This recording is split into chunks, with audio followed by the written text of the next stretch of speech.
Comunidad, al final de este episodio les anunciaremos a los 5 ganadores de libros del sorteo pasado, y si quieres participar en este episodio de nueva cuenta, vamos a regalar 5 libros autografiados de Relatos de la Noche. Solo tienes que comentar desde qué ciudad nos escuchas y cuál es el tema que más te gusta que toquemos en este programa. Vamos a escuchar.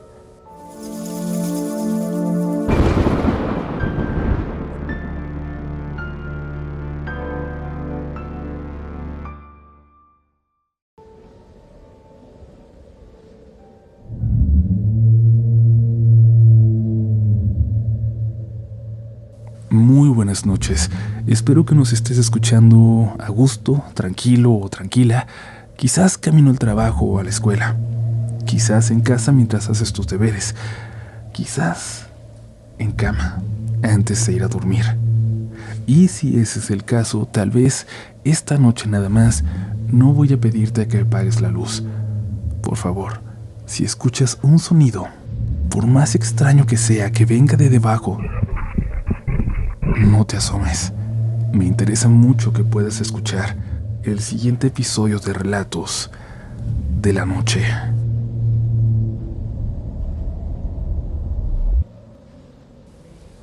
Hace unos años mi familia y yo nos fuimos a pasar un fin de semana a Xochitepec, en Morelos. Mi padre había encontrado una casa en renta a buen precio. Pensábamos que las fotos exagerarían, pero al llegar nos sorprendimos. Era grande, con un patio enorme, alberca y asador. Todo tal cual se describía. A ese precio parecía que estaba regalada, pero no quisimos pensar en que podría haber una razón detrás. La primera noche, para amanecer sábado, me despertó el sonido de alguien corriendo por el pasillo. Pensé que quizás alguien se había levantado, aunque los pasos eran cortos, como de alguien pequeño, y no coincidía con nadie de la familia.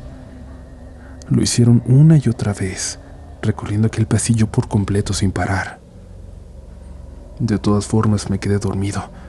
Desperté muy entrada la madrugada, en la parte más oscura de la noche, escuchando que atravesaron de nuevo aquel pasillo corriendo, pero esta vez pude notar que quien fuera que estaba haciéndolo se había detenido justo en mi puerta.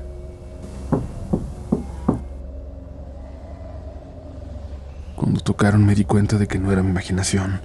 No estaba soñando. Me levanté para ver en la puerta, entreabierta, a una niña asomándose. Esa niña no era nadie de mi familia, y los ojos parecían brillarle como reflejando alguna luz. De pronto se regresó al pasillo. La perdí de vista, pero antes de pensar en levantarme, percibí un olor asqueroso a carne podrida. Ni siquiera me atreví a levantarme a cerrar la puerta. Ya no pude dormir. Me quedé esperando escuchar voces cuando amaneció, y fue hasta entonces cuando le conté a mi familia lo que había visto sin que uno solo de ellos me creyera. Inventé entonces una excusa para regresar a casa y por suerte pude hacerlo, aunque los demás se quedaron ahí. Después, al volver, mi papá me confesó que él también se sentía a disgusto en la casa, incómodo, que sentía que alguien lo observaba. Lo que todos pudieron comprobar es que de repente había ciertos lugares en la casa que se ponían extremadamente fríos, aunque Morelos siempre es muy cálido. Recientemente supimos algo de aquella casa, algo que no podemos comprobar, pero que creemos completamente posible. Luego de haber pasado aquel fin de semana ahí, nos contaron que aquella casa era famosa en el lugar por la gente que acudía a practicar rituales satánicos.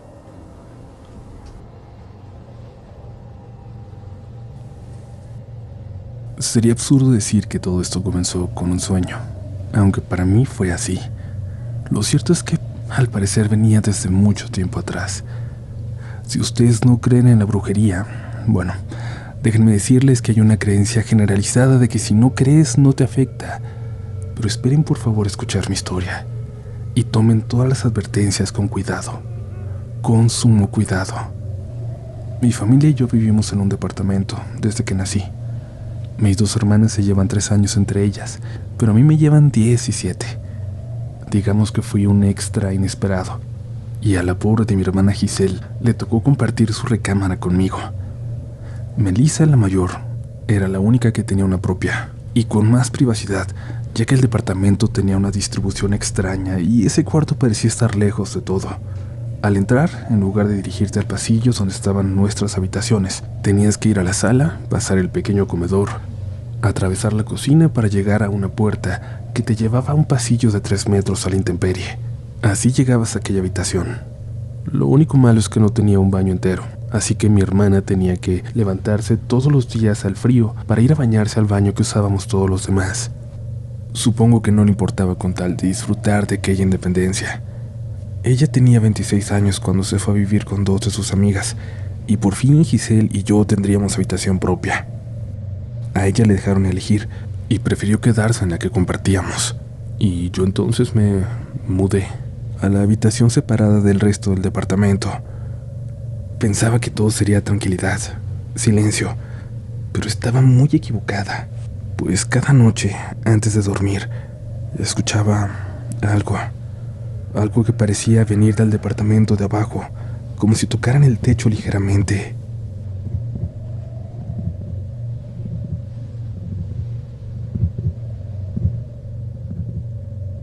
Como si me quisieran despertar.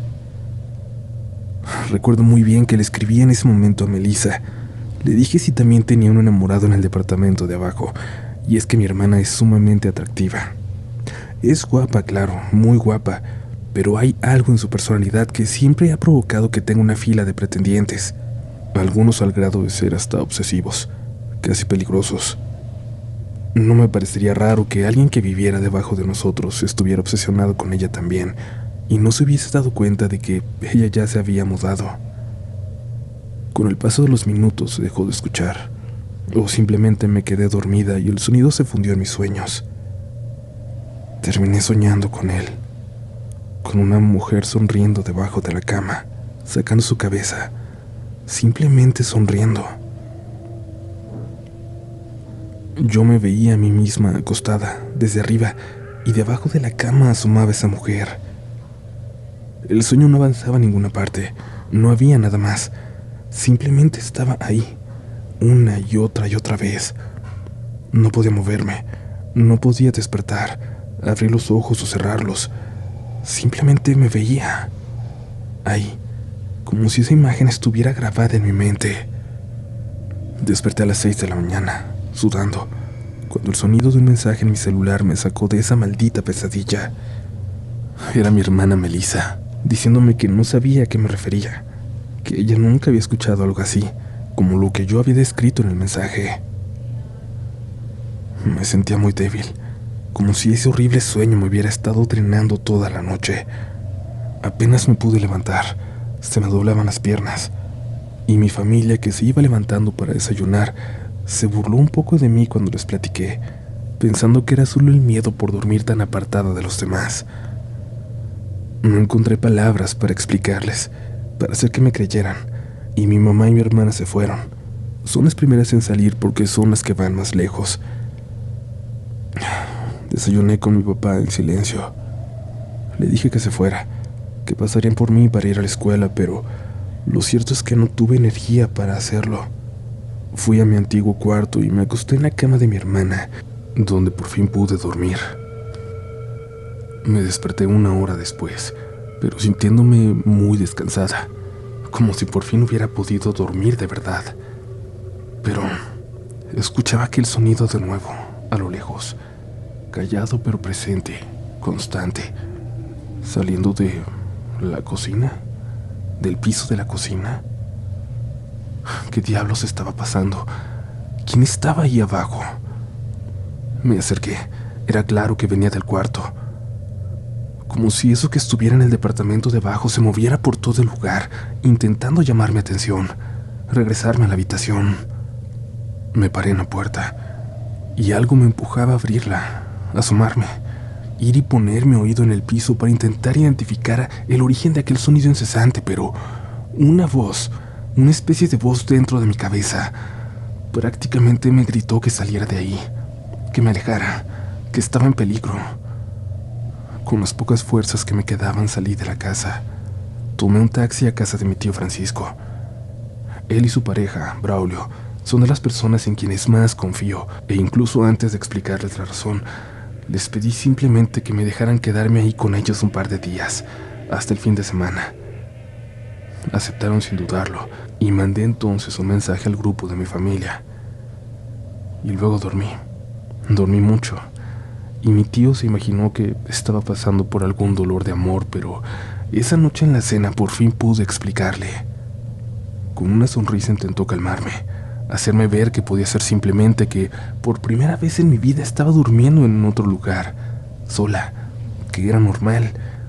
Pero Braulio, que escuchaba mientras preparaba la cena, tenía un semblante muy serio. Se acercó y con su mano en el hombro de mi tío le pidió que guardara silencio. Le dijo que tomara en serio lo que estaba diciendo, sobre todo si no sabíamos si pudiera ser en realidad alguien que tocaba en el departamento de abajo o quizás algo más. Simplemente no sabían. Por experiencias en su vida, Braulio estaba muy abierto a lo espiritual, así que me dijo que él me acompañaría a casa cuando decidiera regresar, que quería escuchar por sí mismo aquel sonido. Y no sé cómo explicar esto, pero yo lo seguía escuchando allá. De verdad no sé cómo decirlo. Se escuchaba así, lejano, a 4 kilómetros de distancia, pero lo seguía escuchando. Sabía que seguía saliendo de ahí. Por eso finalmente me di por vencida 2 días después, y era un sábado por la mañana cuando le pedí a Braulio que me llevara a casa. Cuando llegamos estaba vacía. Se habían ido todos sin avisar. Cuando escuché de nuevo el sonido al llegar, cuando lo escuchamos los dos, me alegré por no estar loca, pero también por otro lado, pensé que quizás era una tontería y me había asustado por nada. Pensé que a lo mejor todos tenían razón y solo eran mis nervios adolescentes con temor de estar sola. Pero los ojos de Braulio no fueron de alivio, sino de confusión. Llegamos a mi habitación.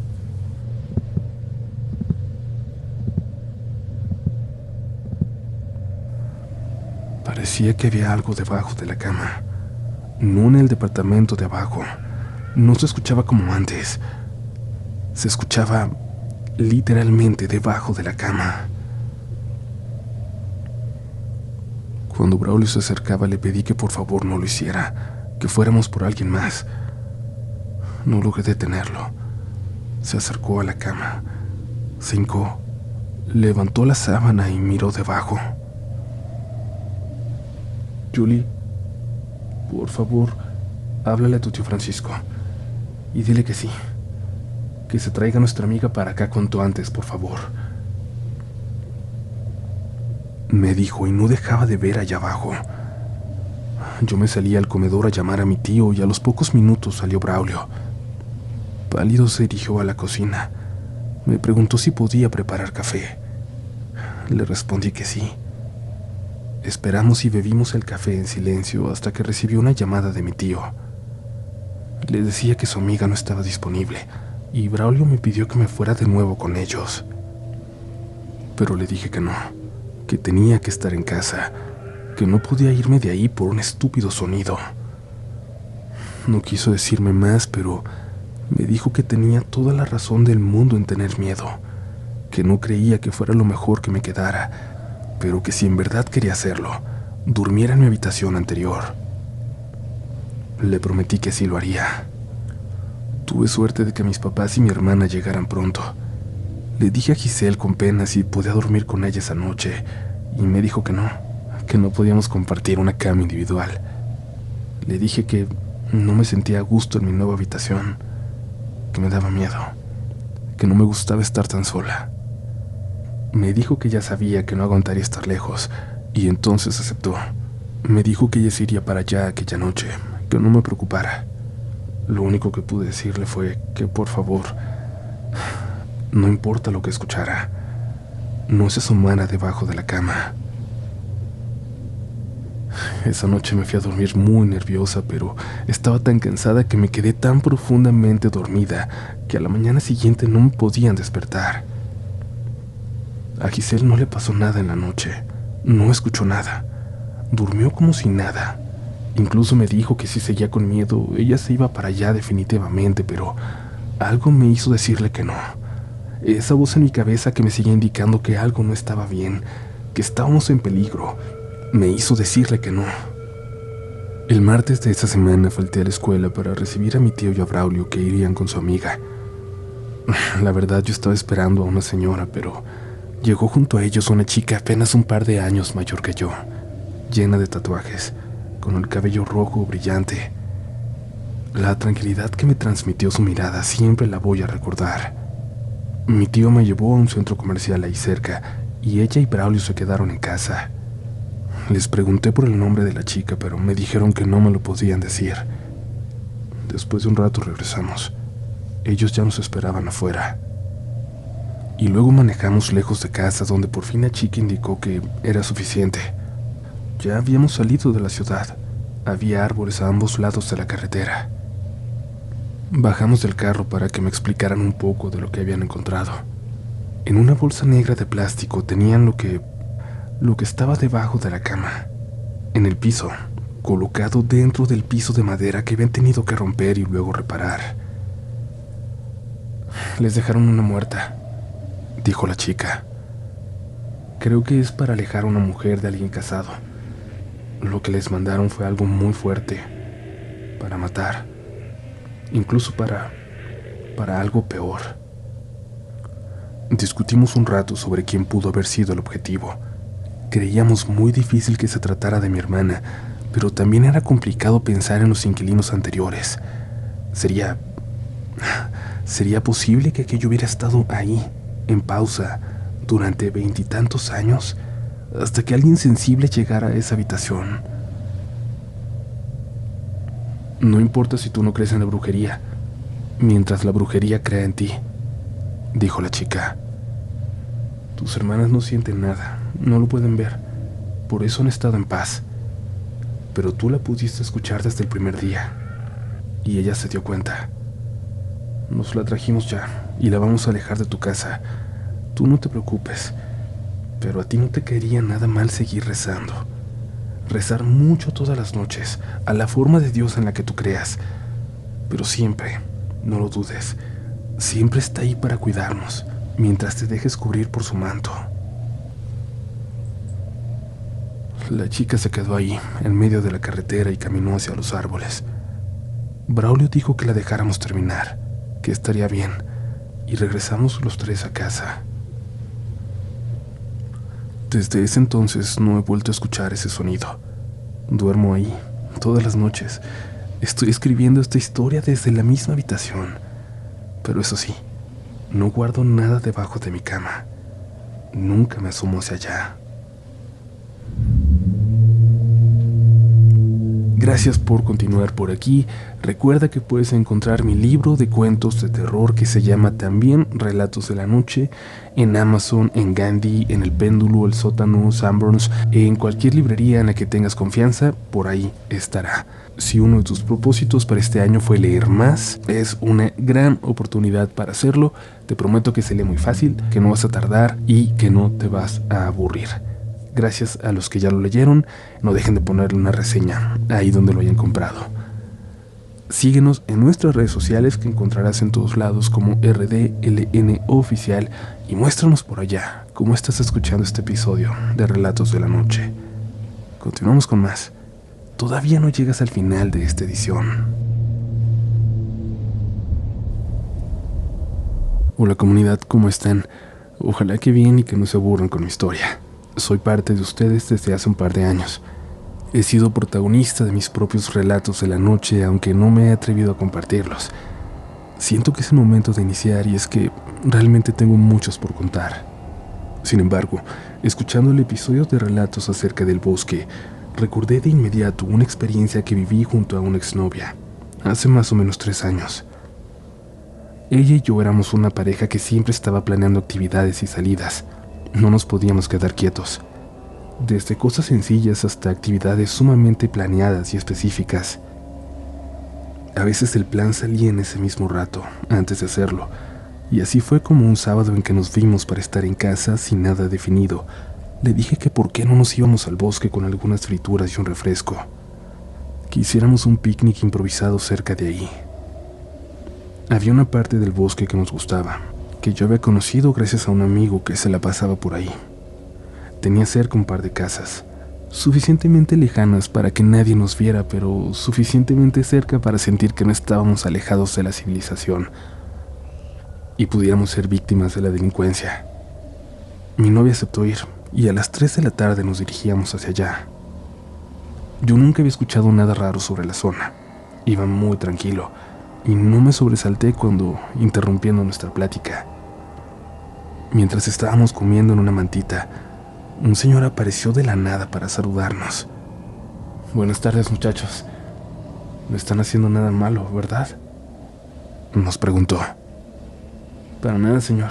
Estamos de día de campo nada más», le respondí. El señor nos dijo que no era raro que hubiera jóvenes por ahí juntándose a consumir alcohol y cosas peores, que ahí, a esa parte del bosque, no iba nadie, porque no había camino y no era paso a ninguna parte, que estábamos muy solos, lejos de todo. Luego se fue sin decirnos más, y aunque fue un evento algo raro, ni mi novia ni yo nos sentimos extraños. Nos acostamos a mirar el cielo y las copas de los árboles, a platicar, pero entonces, en ese preciso momento sentí algo. Era una sensación extraña que ya había tenido antes, que podía recordar bien, que siempre venía antes de alguna experiencia paranormal. Pero quería equivocarme, ignorarla y equivocarme, pensar que solo era sugestión por el señor. Sin embargo, me incorporé para ver, no hacia alrededor, sino para ver a un lugar en específico al que parecía llamarme la mirada. A nuestras espaldas, detrás de un árbol de no más de 20 centímetros de grosor, estaba alguien asomándose. Vi un rostro, aún lo recuerdo con claridad. Su piel era muy rosa, ese tono de piel cuando el sol te quema demasiado, cuando te irrita. Eso nos estaba observando, y yo no tenía idea de cuánto tiempo tenía ahí escondido, viéndonos. Como les dije, el grosor del árbol no era el suficiente para ocultar detrás a una persona, ni siquiera un niño pequeño, por lo que aquella cara saliendo de él me provocó escalofríos. Mi exnovia se dio cuenta de mi cara. Se incorporó y siguió mi mirada para ver qué era lo que me tenía así. Recuerdo que con un brinco se acomodó rápidamente detrás de mí, y con un susurro me preguntó qué era eso. No supe qué responder. No tenía idea. Solo le dije que tomara su teléfono y se preparara para salir corriendo de ahí. Pero cuando hablé, esa cosa se escondió. Se metió detrás del tronco. Quizás por el golpe de adrenalina me levanté. Le dije a mi ex que iría a revisar, que pusiera atención por si salía corriendo hacia otra parte. Dentro de mí aún había esperanza de que fuera un niño chismoso, alguien que nos estaba espiando y nada más. No estaba lejos de aquel árbol, tan solo a unos metros, así que llegué a él de inmediato solo para darme cuenta de que no había nada detrás, absolutamente nada. Volté a ver a mi ex, y ella me dijo que nada se había movido, que nada había salido corriendo de ahí. Volví a ella para recoger nuestras cosas y salir corriendo. El camino hacia allá no era fácil, ni siquiera había una vereda o un sendero hecho. Y a pesar de que íbamos corriendo y que no nos detuvimos, yo intentaba aparentar todavía cierta tranquilidad para que ella no entrara en pánico. Llegamos por fin a las casas que estaban cerca y nos detuvimos a recuperar el aire. Ya no podíamos mirarnos sin notar el miedo profundo en los ojos del otro. Ya no teníamos que fingir. Era clara nuestra confusión al no entender qué era lo que acabábamos de ver. Yo siempre tuve curiosidad de mirar una criatura del bosque, un duende. Aunque no sé si existan o no, les tengo respeto. Los imaginaba como los dibujan en los cuentos, ya saben, con gorro y barba, pero no sé. Algo me dice que lo que vimos aquella tarde puede haber sido uno. En el lugar sí se cuentan muchas cosas, después me enteré, pero más que nada se habla de bolas de fuego, de velas tiradas que se encuentran en ciertos puntos de ese bosque, pero nada parecido a lo que vimos. a aquel ser que se asomaba desde detrás del árbol, mirándonos en silencio.